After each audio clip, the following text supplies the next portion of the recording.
तो hello guys, आज मैं बात करने वाला हूँ बिग बॉस सीजन 18 के एपिसोड नंबर 74 की कमेंट्री के बारे में। तो भाई सबसे पहले दिखाते हैं अपने ईशा और अविनाश बात कर रहे होते हैं कन्वीनियंस के ग्रुप के बारे में, जिसमें 5 लोग आते हैं बेसिकली। रजत दलाल जिसका ये पूरा समीकरण बना हुआ है। फिर आते हैं इसके अंदर 4 लोग, that is Kashish, Eden, Yamini and the fourth one is सारा। तो ये पूरा होता है तो अविनाश कहता है कि भाई ये आज इसके कल उसके, तो अगर तुम इनके भरोसे हो तो ऐसा कुछ भी नहीं है। एक्चुअल में ये लाइक एक साइड हम 3 हैं, विवियन, ईशा, अविनाश, एंड दूसरी तरफ वो 4 है। श्रुति का भी किसी तरफ नहीं है और ना चाहर किसी की तरफ है। फिर उसके बाद वो बात करते हैं, रजत दलाल और शिल्पा शिंदे आपस में बात करते हैं और प्यार से कि वो जो अपना रजत दलाल होता है वो बुलाता है कि शिल्पा जी आप कितने अच्छे लग रहे हो, कितने प्यारे लग रहे हो। मतलब वो ऐसे कुछ उनको लाइक छेड़ रहा होता है, बट कहीं ना कहीं दोनों को पता होता है कि भाई दोनों के अंदर एक दूसरे के लिए बहुत सारा हेट है। उसके बाद करणवीर, शिल्पा, दिग्विजय बात करते हैं विवियन के बारे में कि इन दोनों को ऐसा लगता है कि शिल्पा बहुत ज़्यादा हर्ट है विवियन से। अगर विवियन आज भी अच्छे से बात करे या अब भी फिर से वापसी आता है तो अच्छे से वो बात हो पाएगी। बट इसके अलावा उनको लगता है कि भाई ऐसे शिल्पा और विवियन का बीबी लाइक कंप्लीट खत्म नहीं हो, बस एक वो डिसअपॉइंटमेंट है। और इधर भाई ईशा, अविनाश, विवियन बात करते हैं शिल्पा के बारे में। लाइक ईशा अविनाश कहते हैं विवियन से कि हमें आज भी ऐसा लगता है कि आप साथ में हो, बाकी अगर आपके सही से जो वो चीजें थी और जो अंदर आपको पता चली वो हमें भी नहीं पता वो क्या है। तो जिस वजह से आपकी एक गेम लाइक एकदम से ऐसे एनहेंस हुई, उधर से करणवीर की हो गई, फिर शिल्पा अलग हो गई। तो ऐसा ना हो ना कि स्टार्टिंग में आप तीनों हल्के चल रहे थे, अब आप तीनों एक दूसरे पे इतना अटैक करो कि हम फिर से ना देखने लगे, ये अविनाश कहता है। उसके बाद घोड़े पे बैठ के करण और उसके बाद घोड़े पे बैठ के करण और अविनाश बात करते हैं शिल्पा और विवियन के बारे में कि तुम्हें क्या लगता है किस वजह से हुआ होगा, कैसे हुआ होगा, क्या क्या चीजें होगी। और वो दोनों इसी पे आते हैं कि भाई हमने भी यही बोला, तुमने भी यही बोला, कि दोनों के बीच में खाली वो डिसअपॉइंटमेंट है किसी पर्टिकुलर चीज को लेके जो विवियन ने करी, जिस वजह से शिल्पा जी हुई, और विवियन ने क्यों करी, ऐसा कन्फेशन रूम में क्या देख लिया या क्या है वो तो किसी को भी नहीं पता। उसके बाद विवियन पोक कर रहा होता है सारा को कि भाई ये तो ऐसी है, ये मेरे ऊपर कलर फैक्ट्री रहती है, ये पागल है, साइको है, जिस वजह से वो और इंस्टिगेट हो रही होती है। एंड पीछे से दिग्विजय हंस रहा होता है। फिर उसके बाद वो कहती है सारा तू मत हंस, तू तो खुद इतना पागल है। फिर दिग्विजय और तेज हंसता है, फिर पीछे से उसका सपोर्ट करते हुए चाहत भी हंसती है। उसके बाद दिखाते हैं लाइक वो किचन एरिया में चुम्बी होती है एंड वो पूछती है लाइक आपको करणवीर से क्या दिक्कत है विवियन, ऐसा क्या आपने कन्फेशन रूम में देख लिया, कुछ कर लिया, जो आप पहले तो कह रहे थे कि हम दोस्त हैं, पर अब आप कह रहे हो कि कोई दोस्ती ही नहीं है। तो ये करण के लिए इतने ज्यादा नेगेटिव क्यों हो? और दूसरी साइड अविनाश और जो ईशा है वो एक दूसरे के लिए, आप उस ग्रुप में थर्ड प्रायोरिटी हो। तो ये चीजें आपको नहीं दिख रही। अगर कल कुछ भी होता तो अविनाश पहले ईशा को सेव करेगा, ईशा अविनाश को। विवियन कहाँ है? Vivian is the last. उसके बाद दिखाते हैं करणवीर बात कर रहा होता है रजत दलाल से कि भाई तो कुछ कह रहा था कि अगर मैं उस जब पूल से बाहर निकला था अगर तब करणवीर मेरे हाथ में लगता तो कुछ कर देता, तो तू क्या कर देता? तो वो कहता है रजत दलाल देख अभी मत बोल, वो ऑन द स्पॉट होता देखी जाती। तो फिर करणवीर भाई उसको तो मौका मिल गया पोक करने का तो वो और ज्यादा पोक करने लगता है। फिर दिखाते हैं सारा आउट ऑफ नोवेयर हर किसी से मुंह बना के बैठी है, ऐसे मुंह सड़ा के बैठी भाई जैसे पता नहीं क्या हो गया। एंड भाई इट्स आई गेस 13 वीक, यानी ऑलरेडी 3 सवा 3 महीने हो चुके। भाई धक्का मारो यार, ये 4.5 महीने का शो है, ये इतनी आगे तक आ कैसे गई भाई? इतने सारे फालतू लोग मतलब आ कैसे गए? उसके बाद दिखाते हैं भाई कि लाइक जो सारा है वो बताती है कि वो किस वजह से अपसेट थी, that is Kashish and Eden. कि जब भी सारा किसी से कुछ उल्टा करती है, कुछ भी उल्टा होता है, तो सबसे पहले कशिश और ईडन उसका साथ छोड़ देते हैं, ऐसा सारा को लगता है। रजत दलाल कहता है नहीं है, ऐसा नहीं है, ऐसा नहीं है। फिर इतने में अनाउंसमेंट होती है अपने टाइम गॉड के टास्क। टास्क होता है गो डाउन में से फ्रूट्स लाने वाला है, जो उनका बाहर गार्डन एरिया वहां पे गो डाउन तैयार किया, उसका होगा एक गार्ड जो है रजत दलाल, एंड वो संचालक भी होगा। तो जितने भी लाइक कंटेंडर है अपने टाइम गॉड बनने के लिए, तो वो सब बाहर होंगे और उनके हाथ में उनके नाम की एक एक टोकरी होगी। एंड जितने भी non contender of time God, उनमें से कोई 2 जने जाएंगे। एंड रजत दलाल जब तक कोई भी 3 फ्रूट खाएगा तब तक वो अंदर से नकली फ्रूट लाएंगे और उनको कंटेंडर्स की टोकरी में डालना है।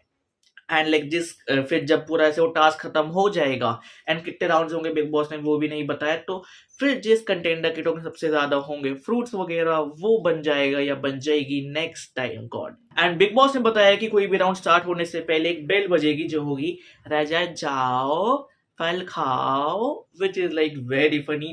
तो फिर राउंड 1 स्टार्ट होता है एंड भाई सबसे पहले वो भेजता है ईडन एंड अविनाश को। ईडन सपोर्ट करती है श्रुतिका को, अविनाश करता है ईश और विवियन, कोई भी बन जाए। बट जो अपना लाइक विवियन होता है वो अपनी हुडी के अंदर रखने लगता है, जिस वजह से दिग्विजय बहुत ज्यादा खींचता है, खिंचम खिंची होने लगती है। तो वो थोड़ा फिर ईशा थोड़ा दिग्विजय को ऐसे पुश वगैरह कर देती है, तो इट्स क्लियर लाइक अविनाश कुछ नहीं करता। तो विवियन ईशा वर्सेस दिग्विजय थोड़ी बहुत ऐसी लड़ाई होती है, फिर झगड़े होते हैं। पर्सनली मुझे ऐसा लगा कि वहां पे दिग्विजय ने ओवर चीक दिया या ओवर कर दिया भाई जैसे। तो ये पूरा होता है, फिर इसके बाद भाई वहां से हो जाता है सेकेंड लाइक फिर सेकेंड राउंड स्टार्ट होता है। फिर जाती है चाहत एंड यामिनी।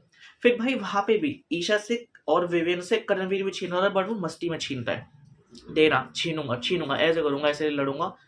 तो इससे क्या होगा कि टास्क के बाद भी एटलीस्ट तुम एक टॉकिंग टर्म्स पे रहोगे, तुम किसी पर्सन को ऐसे लाइक कुछ भी उल्टा नहीं करोगे।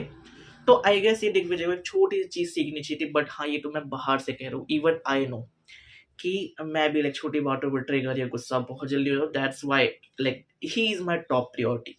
फिर होता है राउंड 3, फिर होता है अविनाश, और फिर वो भेजता है अविनाश और यामिनी को। फिर से भाई वो दिग्विजय वर्सेस विवियन वगैरह हो लगता है, वो उसकी हुडी फाड़ देता है एंड भाई इतने में सार आती है। वो लाइक ऑलरेडी ये 2 जने जा चुके हैं और ये अब अपने फेवरेट पर्सन की टोकरी में डाल रहे हैं।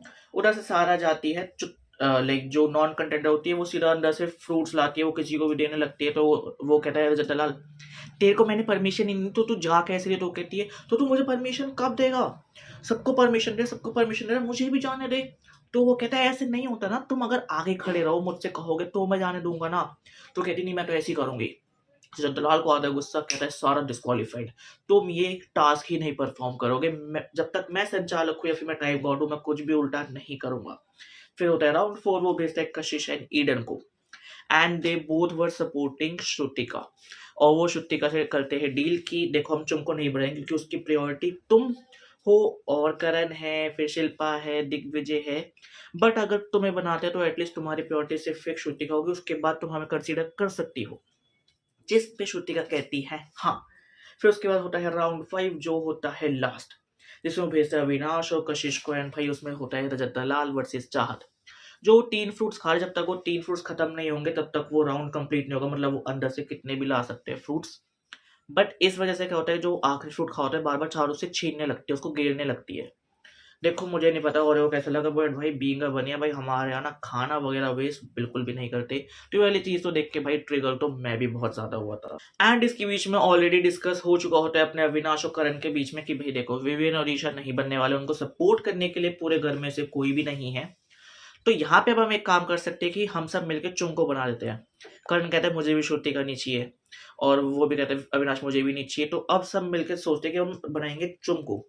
बट बाकी सब तो चुम को दे होते, जो उसकी खुद की सगी दोस्त है श्रुति का, वो मना कर देती कि भाई मैं चुम को नहीं दूंगी। मतलब वो डायरेक्टली नहीं कहती, वो कहते हैं इनडायरेक्टली कि हाँ मतलब मैं दे दूंगी, एंड में दे दूंगी, अभी मैं चाहती हूँ कि ये मुझे देते वरना ये मुझे भी नहीं देंगे। तो इस वजह से मैं बस ये चाहती हूँ। भाई वो मैनिपुलेशन इतनी ज्यादा वर्क करती है। फिर जो लास्ट राउंड में वो आते हैं फ्रूट्स वगैरह, उस पर फिर से विवियन और दिग्विजय के बीच में होती है, जिस वजह से वो जो उसकी पूरी हुडी पहनी होती है विवियन ने पूरी वो फट जाती है, जिस वजह से रजत दलाल उसको कर देता है डिस्क्वालीफाइड। बस जिस वजह से रजत दलाल और दिग्विजय की फिर से ऐसे थोड़ी बहुत बहस वगैरह लड़ाई वगैरह हो जाती है। बट जब राउंड कंप्लीट होते हैं तब सिर्फ 2 ही टोकरी में होते हैं fruits, that is Isha and Shrutika. Isha में बहुत थोड़े से, श्रुतिका में बहुत सारे, क्योंकि उसको ईडन और कशिश बहुत जम के सपोर्ट कर रहे थे, उसमें से कोई निकालने वाला ही नहीं था। तो बट वेरी दुख के साथ कहना पड़ रहा है Shrutika is new time God and कोई खुश नहीं होता। Not even a single person is happy जो श्रुतिका के सपोर्ट में था, एक्सेप्ट फॉर चुप, क्योंकि भाई वो अंधी है, वो अंधी घोड़ी लाल लगाम है। एंड सब एक दूसरे को ब्लेम कर रहे होते हैं कि इसने ऐसा कर दिया, उसने ऐसा कर दिया। मैं इतने में बिग बॉस खुद करते हैं बात, एंड वो सबसे पहले करते हैं ईडन एंड कशिश से, तुम्हें किसे करना था सपोर्ट? श्रुतिका को। श्रुतिका ने तुम्हें ऐसा ऐसा कहा, ये बात हुई। तो बिग बॉस पूरी सिचुएशन, एग्जैक्ट सिचुएशन बताते हैं जिसमें श्रुतिका को लगता है कि उसको तुमने सबने कर दिया clear, but actually big boss ने बताया कि भाई यही रियल प्लेयर है, इसने तुम्हारे दिमाग के साथ कितना ज्यादा और किस लेवल पे खेला है। फिर उसके बाद भाई जब पूरी कन्वर्जेशन हो जाती है, करणवीर और अपने विवियन बात करते हैं श्रुतिका के बारे में। मतलब जो करणवीर है वो पूछता है कि अगर मान ले जैसे उसने कहा था कि मैं नहीं चाहती कि विवियन ईशा बने, बट तुम तो वैसे भी नहीं बनते, तो तेरे को क्या लगता है कि श्रुतिका ने सही किया? तो विवेन भी कहता है देख मुझे घंटा फर्क नहीं पड़ता, बट मुझे इतना पता है श्रुतिका को तो मैं सपोर्ट नहीं करता ना, उसके साथ मैं किसी गैंग अप में रहता। मेरे लिए चुम इसलिए थी क्योंकि मुझे और कोई अच्छा कंटेंडर नहीं दिख रहा था एक्सेप्ट फॉर मेरे एंड ईशा। तो ये वाली लाइक बहुत सी कन्वर्जेशन होती है। फिर उसके बाद करणवीर एंड चुम भी बात करते हैं श्रुतिका के बारे में कि उसने गेम खेली, चुम को सपोर्ट नहीं किया, वो सिर्फ खुद को टाइम गॉड बनाना चाहती थी। उसके बाद रजत दलाल बात करता है सारा के बारे में, लाइक बाकी थी ईडन एंड कशिश से, क्योंकि जो यामिनी थी वो विवेन वाले ग्रुप में बैठी होती है, उसको वहाँ भी समीकरण बनाने होते हैं। सारा अकेली बैठी होती है कि भाई हर टाइम इसको ये चाहिए कि मैं इसको पैम्पर करूँ। भाई मैं किसी को घर से पाल के नहीं लाया, तुम चाहती थी कि अगर तुम राउंड में खेलने जाओ तो आगे खड़ी रहती ना। कौन है आगे खड़ी हो? नहीं ये तो जब मैं दूर से बुलाएगा तभी आऊंगी, मैं तो उसके लिए इतनी खास हूँ। भैया मैंने इतने किसी की नौकरी नहीं पाल रखी। उसके बाद करणवीर एंड श्रुतिका, क्योंकि पहले उनमें बहुत बहस हो जाती है, जैसे वो टाइप गॉड बनती है तो फिर उनमें एक प्यार से कन्वर्जेशन होती है, दोनों को चुम लाती है। तब वो बताती है श्रुतिका कि मेरी प्रायोरिटीज दो है, मतलब पहले तो चुम है, फिर उसके बाद कर्णवीर है, फिर दिग्विजय है, फिर शिल्पा मैम है, फिर उसके बाद ईडन है, फिर कशिश है। तो ये मेरी पूरी ऐसे चल रही होती है, बट उसने ड्यूरिंग टास्क कुछ और बोला था। फिर उसके बाद भाई अंदर दिखाते किचन वाले एरिया में कि भाई विवेन फिर से पोक करो, तो सारा को किसके साइड से कुछ तो रिप्लाई आए, कुछ तो ऐसा है जिससे मुझे मिर्च मसाला कुछ मिले। फिर जैसा अविनाश कहता है भाई इसके मुंह क्यों लग रहे हो, फिर तुम पे कुछ फेंक देगी, ये तो है ही ऐसी औरत। तो दोनों मिलके भाई बहुत पोक कर रहे होते हैं। फिर उसके बाद जब रात को सब सो जाते हैं तब रजत दलाल सारा को, ईडन, कशिश, यामिनी सबको चारों को बुला के लाता है, फिर वो उनसे बात करता है। तो फिर उसके बाद तब उनकी कन्वर्सेशन हो रही होती है। रात को आई गेस भाई सब अपनी आधी नींद से उठ के आए होते हैं। सारा से तुम कुछ बोलो, भाई वो कुछ ढंग से रिप्लाई नहीं देती, कुछ बोलती नहीं, कुछ समझाती नहीं। उसके लिए जो एक कन्वर्जेशनल स्किल्स है वो बहुत ज़्यादा बेकार है। फिर वो दोबारा सोने चली जाती है और यहाँ पे हो जाता है अपना एपिसोड नंबर 74 की कमेंट्री खत्म। अगर तुम्हें वीडियो अच्छी लगे तो उस वीडियो पर लाइक करो, उस वीडियो पे कमेंट करो, उस वीडियो पे शेयर करो। तो बाकी तुम बताओ भाई तुम्हारा फेवरेट कंटेस्टेंट कौन है? देखो मेरे हिसाब से तो भाई मेरा है दिग्विजय, जो अब नहीं रहा। तो अब है like second favourite is, I am confuse between Avinash and Karan. Like दोनों अच्छे, विवियन तो भाई फॉर श्योर नहीं, क्योंकि अविनाश डे वन से एक्टिव है, उसने मैक्सिमम स्क्रीन टाइम खाया है। तो अविनाश, बट हाँ करणवीर की भी गेम क्योंकि वो माइंड से खेलता है तो अच्छी है। बाकी अगर तुम्हें ये मेरा कमेंट अच्छी लगी तो भाई प्यार बांटो, जितना प्यार बटेगा उतना मैं बजट लगाऊंगा, एडिटिंग इंप्रूव होगी, एडिटिंग के लिए बहाल दूंगा, तो फिर मैं एडिटर्स रखूंगा, अपना बैकग्राउंड और अच्छा करूंगा। बाकी चलो मिलते हैं नई वीडियो के साथ, बाय गाइस।